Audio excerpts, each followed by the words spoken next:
je suis Luc Ondias. Je suis un entrepreneur et pasteur en même temps. En tant qu'entrepreneur, je suis à la tête de plusieurs entreprises. Je suis le directeur général de Digital Business School, qui est une école qui est spécialisée dans la formation du numérique.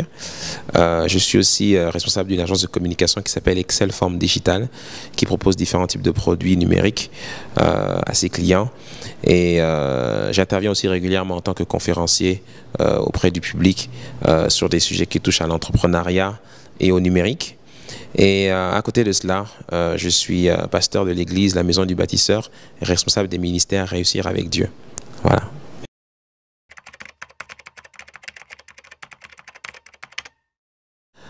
Alors, un mot sur l'entrepreneuriat gabonais.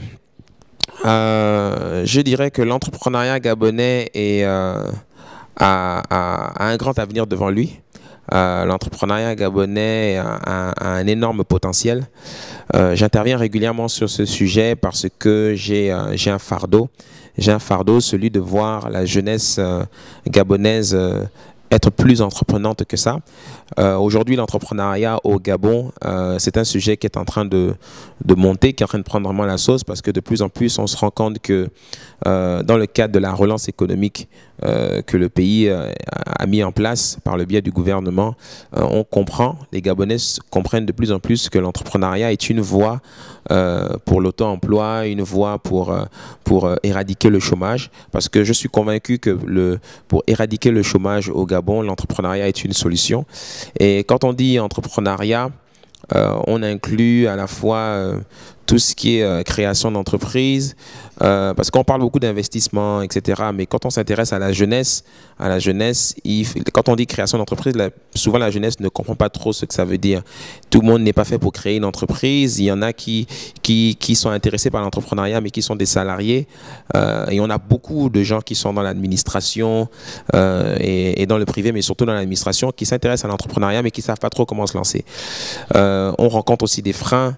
Il y en a qui se disent pour se lancer dans l'entrepreneuriat, il faut avoir de l'argent, etc. Donc, nous, on va vers les jeunes, que ce soit les moins jeunes qui sont encore sur le banc de l'école ou bien ceux qui ne sont pas actifs, qui cherchent du travail, etc. pour dire que aujourd'hui, pour entreprendre, pour se lancer dans le business, on n'est pas obligé à chaque fois d'avoir un capital de départ. Il y a des solutions qui permettent de démarrer avec peu, voire avec rien.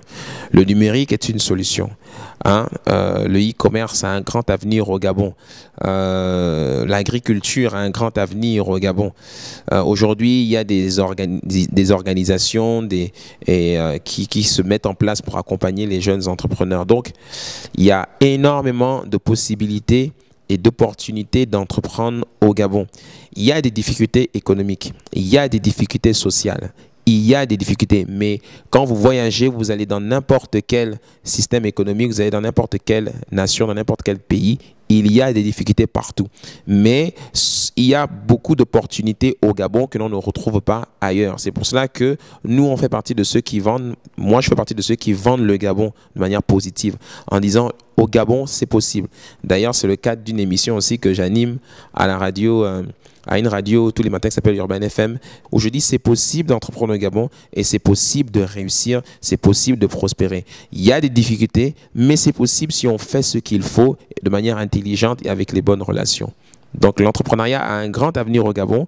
Tous ceux qui s'intéressent au business, particulièrement dans le domaine du numérique, le e-commerce, allez-y. Aujourd'hui, on a beaucoup de facteurs qui sont réunis qui favorisent par exemple le e-commerce. La fibre optique au Gabon est en place. On a la 4G sur le mobile. De plus en plus de sociétés d'acheminement de produits se mettent en place. Donc le e-commerce a un grand avenir au Gabon. Donc tous ceux qui vont se lancer dans le e-commerce, j'insiste sur le e-commerce parce que bon, c'est mon domaine un peu, mais tous ceux qui vont se lancer dans le e-commerce vont faire beaucoup d'argent au Gabon. Les Gabonais passent énormément de temps sur les réseaux sociaux. C'est un marché à prendre aussi parce que là-bas aussi on gagne en visibilité. Et on a encore tout un discours qui se fait autour de l'agroalimentaire, etc. Et il y a d'autres opportunités ailleurs dans d'autres secteurs d'activité. Donc, quel que soit le domaine dans lequel on veut se lancer, si on le fait de manière intelligente, réfléchie, en s'étant bien préparé, on peut vraiment réussir au Gabon. Moi, je ne dis pas que j'ai réussi.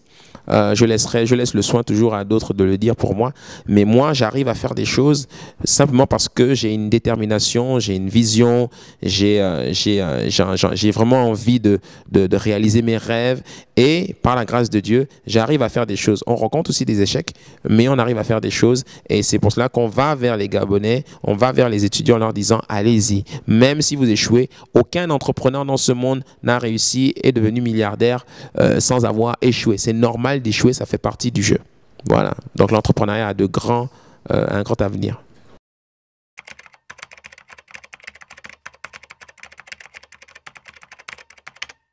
Je ne me considère pas comme religieux, donc j'aime pas trop parler de religion parce que je ne me considère pas appartenir à une religion. Souvent on me demande, mais tu es chrétien? Oui, je suis chrétien, c'est sûr, mais je préfère dire je suis fils du royaume des cieux. Voilà, parce que dans ma Bible, on parle de fils de Dieu et non d'appartenir à une religion. Je commence à servir le Seigneur Jésus-Christ par vocation d'abord, parce qu'à la base, je suis d'abord un entrepreneur, j'ai mes activités, mais je commence à servir par vocation. Je ne me suis pas levé un matin en disant, voilà, je vais créer une église, etc. Non, ça s'est fait tout seul. Et j'ai simplement répondu à un appel, à un désir de pouvoir être utile entre les mains de Dieu, pour pouvoir être son instrument et être une source de bénédiction pour d'autres. Donc j'enseigne la parole de Dieu au sein de l'église, la maison du bâtisseur, chaque semaine. En dehors de l'église aussi, je participe à des activités, etc. Parce que l'évangile aussi, c'est très important de le véhiculer. Voilà, donc maintenant, comment j'arrive à concilier les deux? Je dirais que c'est une question d'organisation et une question de discipline. Voilà, donc on a que 24 heures dans la journée, donc je m'organise, j'ai un agenda et je m'efforce de me concentrer sur l'essentiel. Ce n'est pas toujours évident, il faut gérer les gens, il faut gérer les imprévus, il faut gérer le timing, mais c'est une question d'organisation. Parfois on est très fatigué, très épuisé, mais c'est la vie de l'entrepreneur, c'est la vie du pasteur aussi. Voilà.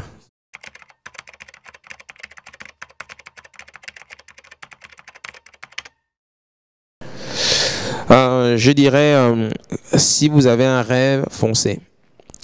Quand vous avez un rêve, allez-y. On ne vit qu'une fois. Et chacun d'entre nous, on a un fardeau. Chacun d'entre nous, on a des désirs dans le cœur. Chacun d'entre nous, on a des visions, on a des rêves qu'on veut réaliser. Tout le monde a envie de vivre de son rêve, de sa passion. Voilà. Et il faut y aller. Il n'y a aucun rêve qui se réalise sans avoir d'abord combattu au préalable. Il n'y a pas de gloire sans histoire, il n'y a pas de victoire sans bataille. Voilà, donc il faut batailler, il faut travailler, il faut écrire son histoire jusqu'à ce que ça va mordre. Et puis tu sortiras la tête de l'eau et puis tu pourras voler de tes propres ailes. Mais à tous ceux qui ont des projets, il est très important premièrement d'avoir une vision claire de ce qu'on veut faire. Ensuite, il faut se préparer. C'est important de se préparer. Il faut étudier le terrain. Il faut se préparer. Troisièmement, j'ai envie de dire aux gens, il faut avoir un excellent relationnel. Il faut s'entourer des bonnes personnes. Les gens, c'est le plus grand atout des leaders. Hein? Il faut s'entourer des bonnes personnes, avoir un très bon relationnel. Il faut savoir s'entendre avec les gens. C'est extrêmement important parce que les entrepreneurs qui réussissent et qui gagnent beaucoup d'argent, ce sont des gens qui ne gagnent pas d'argent. Le plus souvent, ils ne gagnent pas d'argent en faisant du commercial dans les rues. Souvent, c'est du relationnel. Ce sont des marchés qu'on leur envoie. C'est parce qu'ils s'entendent bien avec quelqu'un. Si je travaille avec vous et qu'une première fois, ça s'est très bien passé, vous aurez envie de retravailler avec moi et c'est comme ça qu'on tisse une relation à long terme. Voilà, donc il faut s'entourer des bonnes personnes. Il faut avoir un bon réseau. Et j'ai envie de dire aussi, il faut avoir un très très bon rapport avec l'argent. Parce que beaucoup de Gabonais ont un mauvais rapport avec l'argent. Dès qu'ils ont un peu d'argent entre les mains, ils le claquent. Il faut savoir utiliser son argent de manière intelligente. Il faut savoir où l'investir, où le placer et comment l'utiliser pour le bénéfice de son organisation. C'est très très important. Je dirais aussi cinquièmement, il faut travailler son image, à la fois l'image de l'entreprise et à la fois l'image de l'entrepreneur. Tout ça, c'est le marketing, c'est le branding, c'est l'identité visuelle de l'entreprise. Tout ça, ça parle. Je dirais sixièmement, il faut utiliser le numérique. Aujourd'hui, nous sommes à l'ère du numérique. Il faut innover.